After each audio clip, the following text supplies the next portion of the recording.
A day in my life as a grade 8 student and content creator at the age of 13.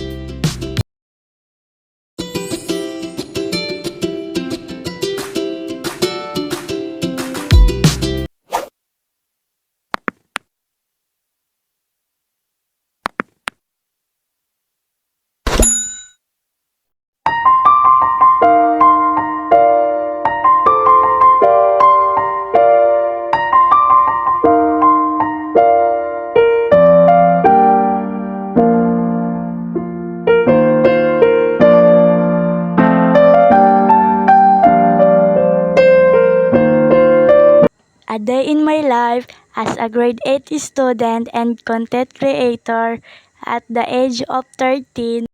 At ngayon, bibisitahin namin ang lolo at ang pinsan namin. Ito na guys, sumakay na pala ang aking dalawang lola at ang kuya ko naman ay siya ang nagdadrive ng motor. Inuuna pala sila inihatid doon sa sementeryo kasi hindi kami kasiya sa motor. Habang hinatid sila, kami naman ay naglalakad patungong sementeryo habang naghihintay na bumalik yung motor para sunduin kami. At ngayon guys, nakarating na kami sa sementeryo, bibili muna kami ng kandila para sa lolo at pinsan namin.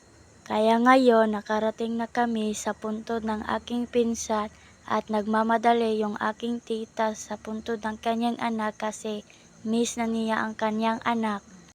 Habang si mama naman ay nagsisindi ng kandila para sa kanyang pamangkin. At pagkatapos ni mama magsindi, naghihintay naman kami habang maubos yung kandila. At nagpapalipas oras muna kami, tsaka nagkwekwentuhan muna kami ng mga anong bagay.